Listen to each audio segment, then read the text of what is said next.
well, thank you all so much for joining us here tonight. The title of tonight's presentation is The History of UMass Lowell. Are you a graduate of UMass Lowell? Maybe you're a proud mother or father of an alum. Join us to celebrate the rich history of this wonderful school with Professor Marie Frank, author of the new book, University of Massachusetts Lowell, 125 Years. Learn about the school and its many iterations, the Lowell Norman School, the Lowell Textile School, Lowell Teachers College, Lowell State College, Lowell Technological Institute, University of Lowell, and finally the University of Massachusetts Lowell. Marie honors her school's past and present while preserving the memory of its students, faculty, staff, buildings, events, and traditions. And again, this event is sponsored by the Friends of the Tewksbury Library and is a collaboration between the Tewksbury Library and the Pollard Library in Lowell. So all 40 of us or so on the call and the hundreds that are going to watch on demand, let's give a big virtual applause to Marie for joining us here tonight. And Marie, you can take it away. Thanks so much. Oh my goodness. All right. Well, thank you for that introduction. My goodness. I am so pleased to be here, and I want to thank Robert for setting this up. I also want to tell the citizens of Tewksbury how lucky they are to have Robert, because he contacted me about this talk back in the beginning of the summer before the book was even out. And first thing I said was, how did you even know I was doing this? So he is definitely somebody who's on top of things. And I want to thank him again for inviting me and for arranging all of this. He's going to keep track of comments in the chat bar because we'll be muted. So no questions during the presentation, but then put your questions in the chat bar, and there will be plenty of time for questions at the end.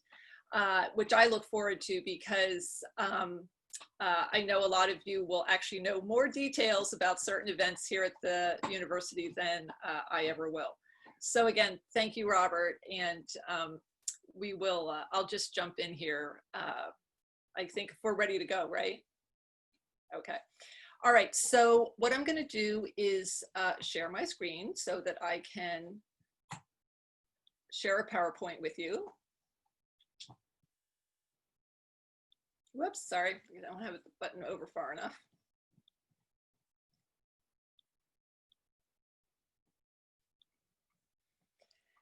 And the book that Robert mentioned and that has just come out is this one here. This is the cover. And I just wanted to say one or two words about it, because this is actually the second iteration of the book. The first one came out in 2012.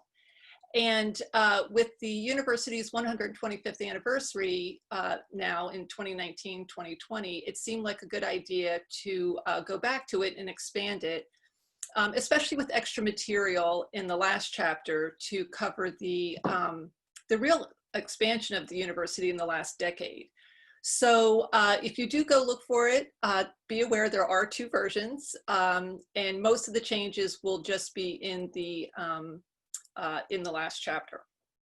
So without further ado, let me move on then to what we'll be doing tonight. What is our game plan? Well, our game plan is sort of like these young ladies here. I'm hoping that it can be a collaboration where we are working together. In doing the research on the university, I found that there are so many people that love the university, know a lot about the university, and it was from those people that I learned a lot of the details that, that I included in the book. So I put up my email here because I'm hoping that as we go through some of the material, it will jog people's memories. You'll think of different events, and I hope you'll contact me if you do. I'd also definitely encourage you, if you have photographs or other materials related to the history of the university, to let me know about those as well. So if those of you who know Coburn Hall, you know it's been renovated, but this, what you're looking at here, was the gym for the students up on the 4th floor. And if you went up these stairs, you actually went into a set of showers that were still there up until the renovation just last year. So I don't I don't think any of us now today have a memory of this big open room. Maybe somebody does, but certainly when I arrived, it was being used for teachers' offices. All right, so the image we see here now is, of course, Coburn Hall, just about when it opened. And that is really the beginning of the story, because I am not from Lowell and I am not a UMass Lowell alum. But when I came, I had the good fortune to be in a department that was housed in this building.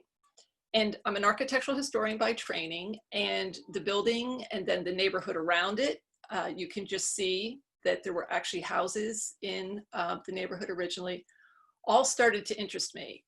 And so with that interest growing, that's when I started to look for photographs and look for other things that could tell me something more about about its history. Now, I have to say that in giving some of these talks on this topic and other topics related to the history of Lowell, I have been reminded that my 18 years of working at this institution still only qualifies me as a tourist because I do not have the decades-long association that so many people do. But as a tourist, looking in from the outside, I have found this to be a fascinating history and look forward to sharing some of it with you here today. Okay, now, of course, anybody who delves into the history of the institution of UMass Lowell dives into chaos, right? Because it is not just one institution, it is about a dozen different institutions. No sooner had I looked into its history, I found out that the institution we know on South Campus, all right, had gone through 3 iterations. So the Lowell Normal School, Lowell Teachers College, and then Lowell State College. And then, of course, on the opposite side of the river, we had Lowell Textile School. That became Lowell Technological Institute in 1953. And this is an early photo from 1903. But each of these campuses growing on their own, offering courses, offering degrees, and really, really thriving. I just wanted to mention in particular this photograph. This was a real find. This was a photo that was actually stored in a closet. And when I say that, you will be surprised because it's actually over 4 feet long, the original photo. And it is taken at such high resolution that you can actually zoom right in on each of these individuals and you can identify almost everybody there. So this photograph had been around, kicking around, ended up in a closet. And when I started working on the project, one of the librarians said, oh, wait a minute, I think there's something here that might be interesting. And of course, we got it professionally scanned, and it is now viewable if you click in to the Center for Lowell History. What you can see here, just to remind you, in 1903, we have Southwick, all right, and then behind it, we have Falmouth. What we used to know as Pasteur has not been built yet. And the people that are arranged in the front are actually sitting on a dirt path that is what we now know as the VFW highway. So really gives you a different sense of the context for the beginnings of the school, just on the other side of the river from the mills. And Southwick, remember, is named for the grandparents of the person who gave the money for it.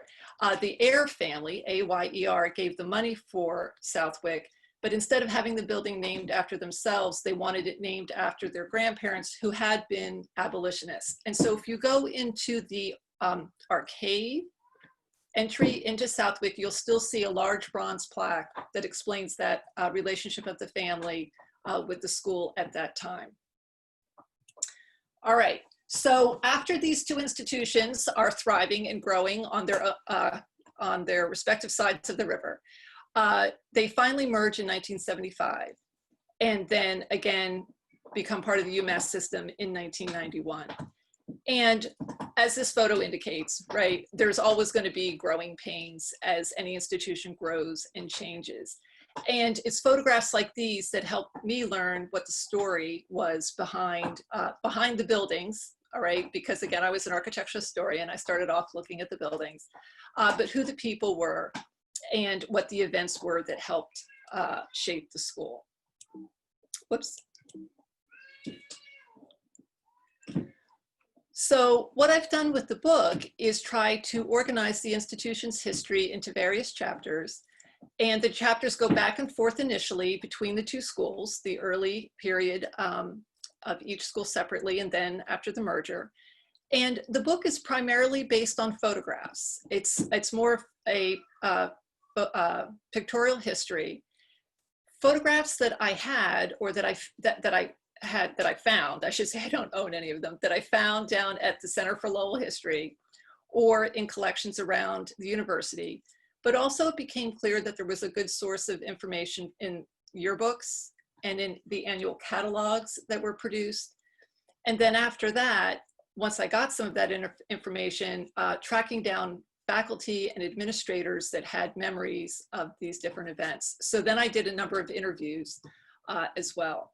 And then finally, what I'm going to end with is a little bit of art conservation, because even that then helped to further tell the story of the university. What I also just wanted to mention here is that all of these things, photographs, yearbooks, catalogs, these are all things we're tempted to throw out, right? Because they look like they're old, they look like they get torn. We don't think anybody else might be interested in them. But the photo that I'm actually showing you here of what we now call North Campus, but Lowell Technological Institute, here's Southwick, here's Eames, okay, the dorms going up. This is just about 1950. This is a photograph that was placed on the end papers of one of the yearbooks, and you can see that it's actually even torn there. So we don't have the original photograph. I don't even know where the original photograph is. I don't know where the negative is. But if it hadn't been for that yearbook, then we would not have this image of the school at this time. So I would just put a pitch in for any of this material that people might think that is old and nobody's interested. There's always somebody that's interested. There's people like me and others that want to know what a place looked like. All right, so what I've done here now is just picked a couple images from the book, from each of these chapters, to first just indicate the wealth of material out there, but also to give some sense of the character of these early institutions. And what we have here is a drawing class that was being held at the Lowell Normal School. The drawing class was held up in these windows right here on the front of the building, because it got good north light. And one thing we have to remember is as a normal school, its intention was to train teachers. The mostly young women, but a few men, all right, were at the Lowell Normal School so they could learn to become teachers in the school system, mostly within Massachusetts. That was the curriculum. So when we think of a college education now, we think of someone being in a department and we think of them being in a major, but at that time, everybody took the same curriculum with the exception of one emphasis, which I'll come back to.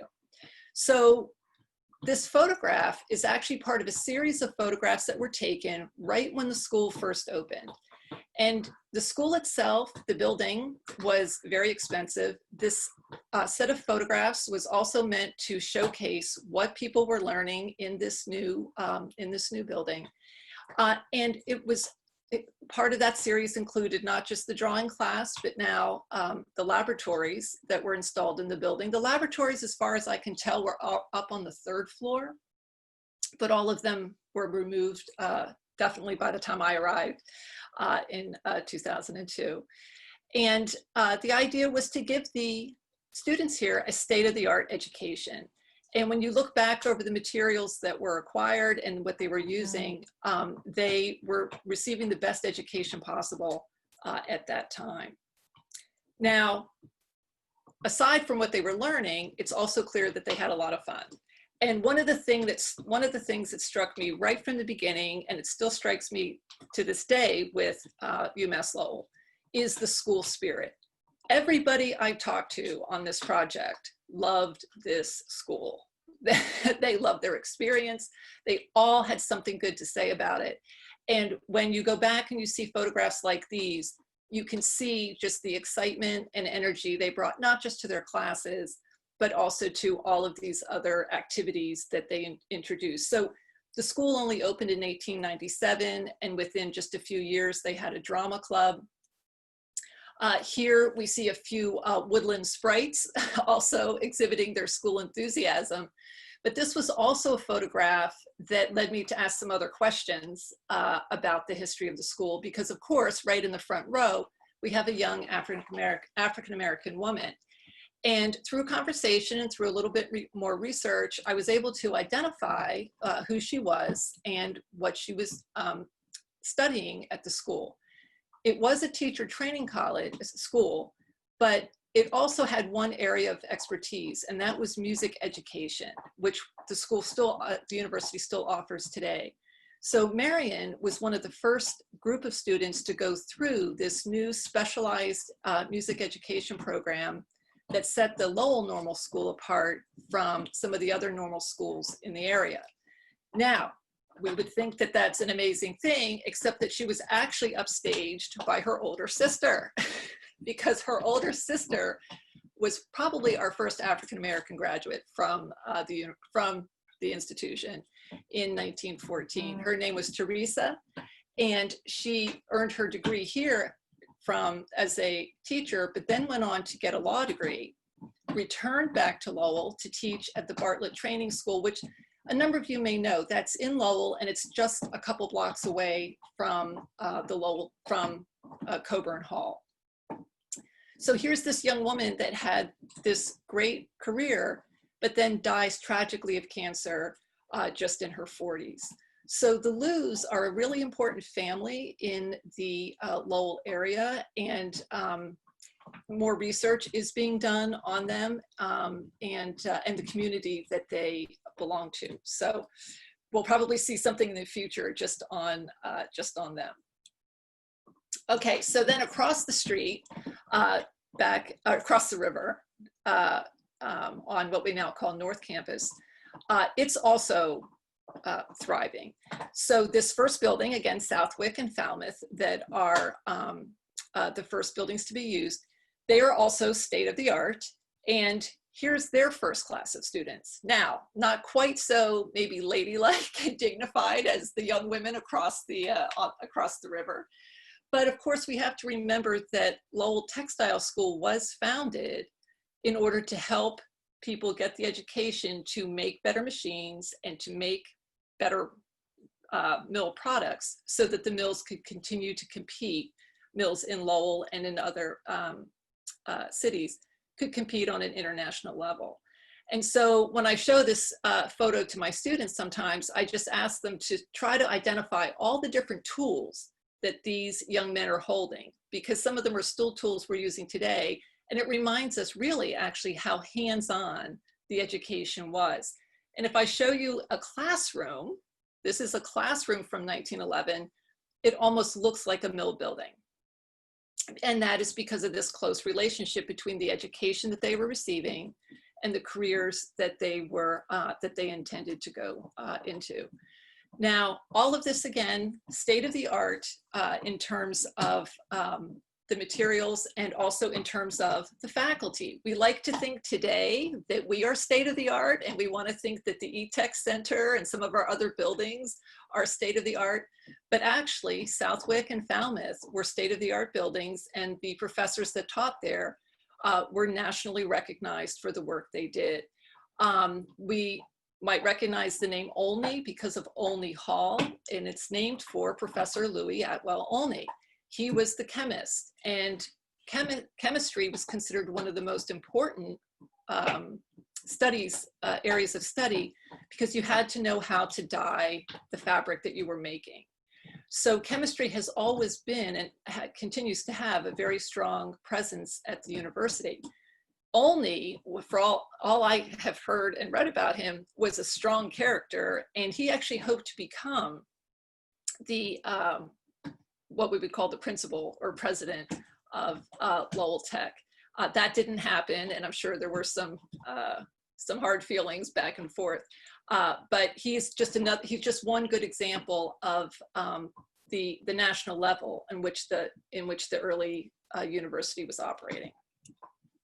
Okay, and so of course the students themselves also on the North Campus were just as enthusiastic about their education as the students on South. And within just a few years, they also had a drama club, but they also put together their first yearbooks. And so the Pick Out is the first yearbook that's produced for the North Campus iterations of the university. And it will keep that name up until the 1970s, when the schools merge and the name of the yearbook is then changed to the Sojourn. And Pick Out is a term that came from the mill industry. When you have your loom threaded, if you're going to make a particular design, like a jacquard design, you will pick out the threads that will make the pattern for you. So the name was meant to refer to both the mills, but also that they're picking out those important moments within that year's history. So some of you may have copies of the Pick Out around. And again, this was a really valuable source for me as I tried to put together the history. And I don't want to keep myself on a timer here. So back then to what we call South Campus in the 30s, it's in the 30s that Lowell Normal becomes Lowell Teachers College. And also this is the period then when the campus itself will begin to expand. I love this photograph, and I think I love it because of the calm and the mist and just the contentment that everybody seems to radiate in this photograph. But it's taken on a small knoll right next to Coburn Hall. And it seems that this area was a place that they like to, the students like to hang out or stay in, because when it came to naming their yearbook, they decided to call their yearbook the Knoll. So you had the Pick Out on North, and now on the South Campus, you have a yearbook called the Knoll. Now we can see the Knoll gone, okay, because the Knoll would have originally been here, but this is now where Mahoney Hall is. And Mahoney Hall is the second building that's put up on South Campus. So for almost the first 50 years of the university's history on South, Coburn Hall is the only building. Then in the 1950s, Mahoney is put up, but you can see that it's still all a neighborhood all the way around the rest of the area. Down here, this was another mill-related building that was later taken down. Now, also in the 30s, what we'll see going through the 30s, 40s, and 50s, we have students that were themselves forward-looking and avant-garde. Again, we tend to think that we're a little bit more avant-garde now than students might have been in the past. But one of the new young faculty that came in decided that it was about time that the ladies learned modern dance. Now, modern dance in the 1930s was very new and very avant-garde, and some people considered it highly inappropriate. But here on the campus, they donned their black dresses, they're in their bare feet, and certainly moving their bodies in ways that would not have been considered sometimes the way that young ladies were supposed to move their bodies. The woman in the back is making the beat for them to move to on a drum. And in one yearbook, they even mentioned that they tried to locate Native American rhythms that they could incorporate into their dance movements. So they were being avant-garde in that way. And they were also being a little avant-garde in their curriculum. By far, one of the most loved teachers, it seems, on the South Campus was this man here, Demerit Hisco. And I've had a number of people respond to me that were students here that said they just absolutely adored him. And of course, he was here for a very long time. And he was brought in for another radical pedagogy, avant-garde pedagogy, in the 1920s. And that was a pedagogy related to drawing on chalkboards, because they didn't have PowerPoint. They didn't have other media like we have today. And so no matter what subject you taught, a teacher would have to know how to express an idea on a chalkboard. So even if you were teaching biology, you had to learn how to express an idea about that, whatever concept you were teaching on the board. So Pisco was brought in to teach them to draw, not as artists, but to draw to express an idea. And this was something he did in collaboration with Clarence Weed, who was the principal at the time, and who, again, another one of the buildings on South is named for. Now, I just have other faculty ? Because I know that there's other faculty that were near and dear to many of the students that went to the university in the 40s, 50s, and 60s. Dean Bergeron was another name that always came up, that a lot of students had him. But I'd also like to know from any of you here tonight, if there was a faculty member that really made a difference, that really had a presence. I would just like to learn a little bit more about who these people were. And the one in particular I'm trying to find more on is a faculty member on North named Fritz Kobayashi. If anybody can tell me anything about Fritz Kobayashi, I would like to know. I have one photograph of him, but it's only of the back of his head. And for all accounts, he seems to have been one of the liveliest of the North Campus faculty. So hopefully someone can give me some more details.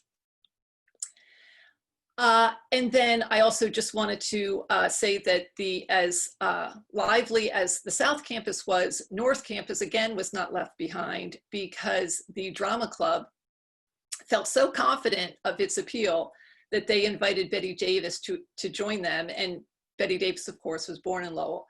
That she decided that she would, in fact, when she made her next trip to Lowell, come in and meet with them and give a presentation, probably in Cumnock Hall. I think that she's in the auditorium that was behind Cumnock Hall. And also then bringing in people of high stature. All right, this is JFK in the 50s. They also brought in, this is students, the student union, bringing in different officials. They also brought in Richard Nixon, but in the 1970s, they also took away the honorary degree that they gave him. So we had a student body, in other words, that was very engaged. And then also I wanted to mention, because I'm trying to find more information, we also had students of color starting to form their own societies and have their voices heard in mostly from the 50s on, but you'll see that the Chinese Student Club was actually the earliest. If anybody has any information or can help me identify some of the people here, I would love to know more about that, because this is another area where I think we can find out more about the history of the different groups and the different members of our student body. And I'm just putting the call out there for anyone that might know a little bit more. This photo, I just wanted to take a minute to talk about, because it was a photograph that, of course, had its own story, but it also led to an interview that added unexpected information about the people that have made this university. And that is, of course, Patricia Goller, the woman standing second from the left. And we know her name because her name is used for the one of the student programs at the university. Students who are coming in, maybe who do not have not had someone in their family who have attended college. And other people do remember her as the dean of the liberal arts college when it became U Lowell. So since I knew she was here up through the 70s, I thought, well, let me find out a little bit more about her. Now, typically what people knew was that she was the first African-American woman who had a PhD that came in as a faculty member. First, she chaired the social science department, and then moved on to become the dean. As I found out a little bit more about her, though, she had this side life. She was actually very involved in the civil rights movement in Boston to bring the end of segregation to the Boston city schools. And so all of a sudden she's this force on the UMass Lowell campus, but she's also this force within the city of Boston. And all of this sort of just came about piece by piece. And then the last little piece of it all was when I was leaving the house of one of the people I was interviewing, I said, oh, you know, it's a fascinating story, you know, blah, blah. And they said, well, yeah, you know, oh, yes, it was. And of course, she always had to stay on that cane. And I'm like, what do you mean she had to stay on the cane? And it turns out she had very severe rheumatoid arthritis. She'd had a very bad accident when she was younger. And so she always had to walk with a cane. And this is in a period when the buildings were not ADA, right? And so I just ask myself sometimes, how did this woman get in and out of Coburn? They're standing in Coburn in this photo. But then her office was actually in Mahoney Hall, and that is not ADA. So all of a sudden you get these personal details about these people that you realize they're working through, they're not just teaching here, they are doing so much else as part of their contribution to the university. Okay. And one other woman I'd like to know a little bit about is this woman here, Vittorio Rosado, because this photo, I thought, just said a lot about North Campus, right? Here she is. She's the only female faculty member on North Campus until the 60s. And I just do not have a lot of information on her. So if anybody was a student, remembers her as a student, can tell me anything more, I would like to know a little bit more about her as well. And just for those of you who are interested in sports, I will just add quickly that I follow the sports all the way through the book as well, whether it's these young ladies with their bobbed hair, okay, or whether it's the big hockey wins that got the hockey team into Division I. So anybody who, again, is interested in sports and would like to share anything that they remember or participated in, I'm eager to get that part of the story as well. Okay, and so I just wanted to end with one quick example here of how photographs can actually lead to other questions and other bits of information. And that all started here with this photo, which again, I found in a yearbook, which on first glance, we say, oh, okay, they had these beautiful big dances up in the main assembly room of Coburn Hall. And you can notice here's the big arched windows, the big open wooden floor. This is the main assembly room. So at first it seems like a great photo of a dance. And then you look in the background and you say, what is this? Now, I certainly said, what is this? Because when I arrived in 2002, this is what that wall looked like. Okay, that back wall was covered in 2 coats of beige paint, projectors and other wires on the other section. All the electrical wiring was visible. And that's all I knew. That's what my experience of that room had been. So when I saw this, I said, well, what is this? This seems to be covered with a mural. So again, I went back to more yearbooks. And as I went through the yearbooks, of course, they were photographing the students, but I got more and more interested in what was being shown behind. And so doing, again, as much research as I could do, which was not just with the books, I actually got up there and scraped away, all right, a little bit of the beige paint. I was able to work with the facilities, people in facilities, people in the administration, so that when the Coburn closed for renovations just a couple years ago, we were able to include in that budget the cost of restoring the murals. So we hired a conservationist. This is Gianfranco Pocabene, and he is the conservationist that works at the Isabella Stewart Gardner Museum.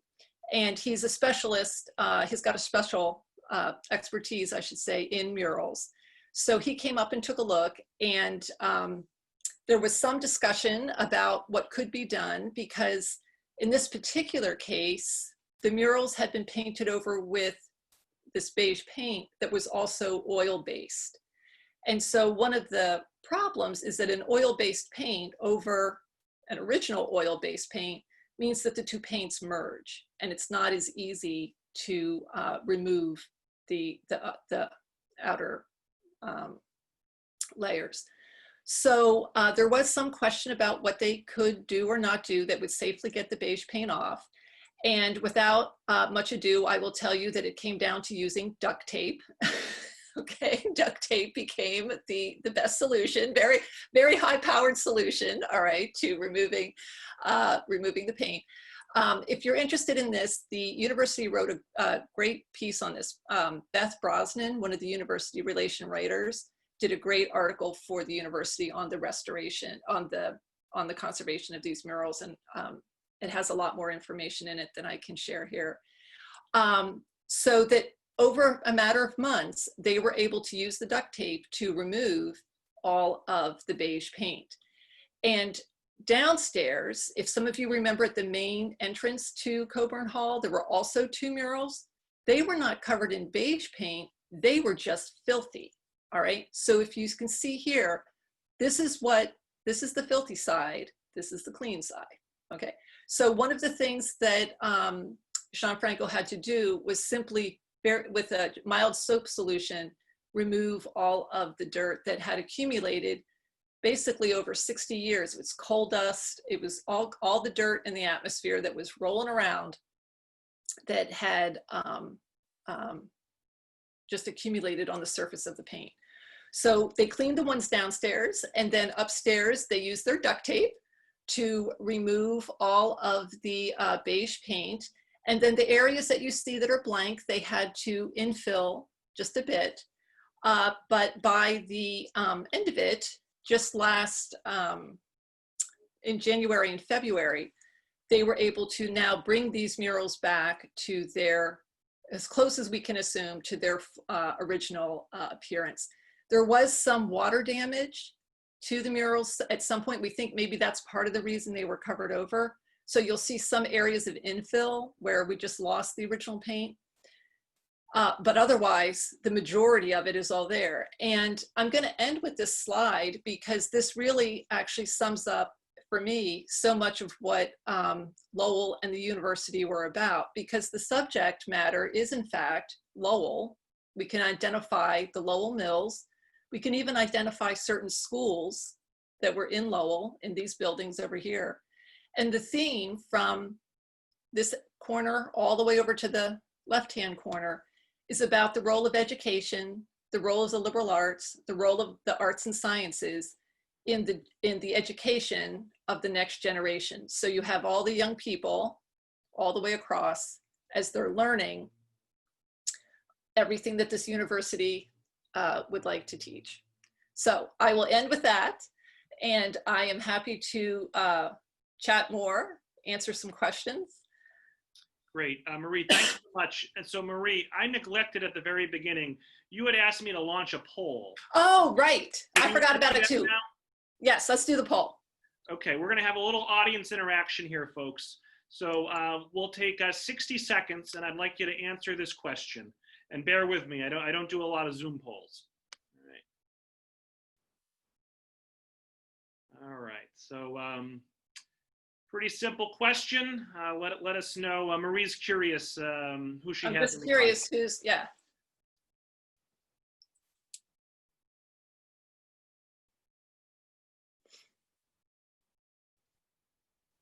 And I'll give it another 10 seconds. Looks like almost everyone's voted.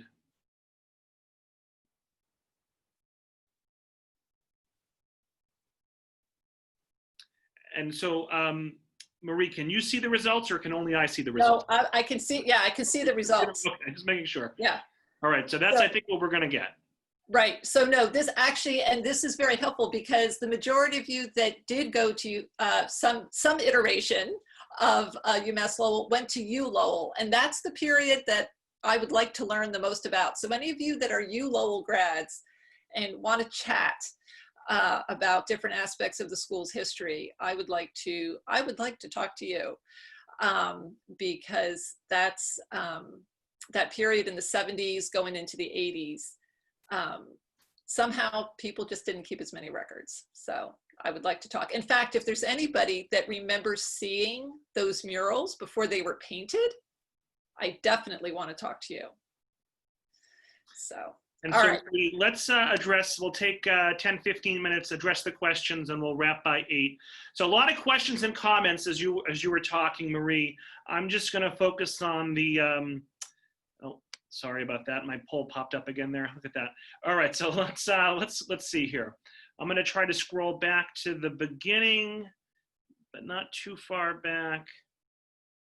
All right, so Bev wanted to share that her father taught EE. He was a Bev was a 1982 grad of environmental science, and her daughter is a mechanical engineer senior right now. So 3 generations Wow. UMass there. Let me see here. I plugged your book there, Marie, and did a link to Amazon. All right. Oh, well. All right. Dee wants to know, what is the association of the textile school, the Ames family, and the textile industry? Oh, there might actually be some other people here tonight that can say a little bit more about that than I can. I can also tell you there's another book. I should have brought it in here. Someone just recently last fall, I think, put out a book that's only on Lowell Technological Institute. And that might have more specific information to help you, because yeah, I don't know anything more than what I started. So I mentioned Southwick at the beginning. While I'm recording, I just want you to answer questions, Marie, but I will stop recording towards the end. And if anyone else wants to jump in with an answer, they can do so at that time. Oh, okay. Okay. Frank mentioned that Porsche law is now New England law. Richard mentioned that he had chemistry class in Olney and in Fortran. And I apologize if I'm mispronouncing anything here. Let's see here. Somebody called Bill old. Let's see here. Marie Sweeney, who's a UMass Lowell expert here in Tewksbury. She just, she knew a lot of the names you were referring to and knew some of the people that you had in some of your photos there, Marie. So oh, good.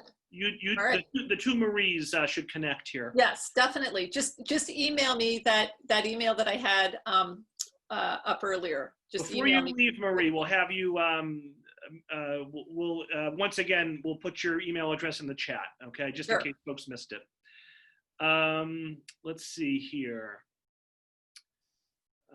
Sarah mentioned that President Coburn became paraplegic during his presidency, and he finally got an elevator a century too late. Yes. Paula just pointed out that Marie Sweeney was wondering if in the photo she thinks of the band in front of the mural. Is that Dr. Cyrus Thompson on the upper right? So she thinks she may have identified someone for you there. Oh, good. Okay. Bridget mentions that duct tape fixes everything. Yeah. It does, apparently, right? There you go. Richard said that Professor Kaplan taught many calculus and advanced classes. Richard had Professor Kaplan in the 1980s. Great guy who really cared about his students, and he passed away just a few years ago. All right. A lot of people amazed by the transformation regarding the mural there. And Allison wanted to know, can members of the public who aren't students at UML, can they see these murals? Yeah, well, as soon as the campus is back open. So, right, during COVID, where the buildings are all closed up, but no, normally under normal circumstances, the murals are up in the second floor of Coburn, and that room is always open. So you can go in and see them. And then what I didn't talk about tonight is on the opposite wall, there's also a set of plaster casts that also were part of the original collection from about at least 1910. And so you can see those in that room as well. Someone mentioned a nuclear plant, and then we get a lot of comments and questions about that in the chat. Do you know anything about that, Marie? That I do not know when that was built. I know I was talking to one of the older professors that was involved with that, but I don't know the details. I think that would also be maybe in that other, well, it might even be later than that, I'm not sure. So Vince says in the chat that it was built between 67 to 71. or at least was being built at that time. And Yeah. Gil says that the reactor became operational in 1975. But then Vince says it never went into operation. Yeah. Oh, Vince says when he was there, it never went into operation. So apparently, maybe it became operational around 75. Yeah. Okay. Mary wants to know, Marie, do you know the artists who did the murals? Well, we do, because luckily they signed their work. And what the situation seems to be is that Demerit Hisco, the man who had been brought in to teach art, he was a graduate of Mass College of Art, and I think he stayed very connected with the arts in a public way, as well as within his own practice. And so I think he somehow got wind of the WPA program, and that they were thinking of doing this. My feeling is that our murals were done as a pilot program for the WPA, because they're finished right before the WPA officially goes into action. So I think he went back to Mass College of Art and said, hey, are there any young art students that want to participate in this? And so he got 3 young men. One was named Carol Bill. Another one is Vanderford Ellery. And I'm blanking on the third one. Sorry, I'll have to look them up. But the 2, Carol Bill and Ellery, would both go on to have prolific careers as painters, doing some murals, but also doing portraits and other kinds of paintings. So they were young at the time, and this is probably one of their earlier works, but then all of them went on to continue as painters. So yeah, we're lucky that they saw. Some of you who have went to school and spent time in Coburn, if you remember the 2 murals at the front door, the names of the painters are there, but then students over the years would add their name below it. So there was actually this, it's graffiti, but it's good graffiti in the sense that students would just start adding their name as if they were part of the list of the painters that made the painting. When they were restored, the student names got taken off, which in a way is a little too sad. Richard noted that back when he went to school, it was $30 per credit. Okay. Oh my God. Bridget did share your email address again, Marie, so that's in the chat. And folks can save the chat, by the way, so before you leave, you can download what's in the chat. Good. If you'd Okay. like. Yeah. Paula is singing your praises in the chat. Notes that you had your students work on the restoration of many of these beautiful pieces, and you are a real hero. Oh. Well, the students are heroes, because they always gamely go along with whatever I propose, and I'll say, okay, you guys, we're gonna clean this artwork this semester, and they say, all right, we're gonna do it. So no, it's been a lot of fun, and the students, like I said, the students love this university, and when they can work on something that is part of the history of their university, they really it's meaningful to them, and they all wanted to do a good job, and they wanted to tell other people about what they did as well. So I'm always looking around for more projects, more things that they can work on. Just a couple more comments, questions. Marie Sweeney mentioned that there was a professor back in the 60s, Leo Panis, an art professor, yep, who created a mural on the back of Mechanics Hall, Dutton Street, facing Old Worthen. And perhaps he was an inspiration to the more recent murals.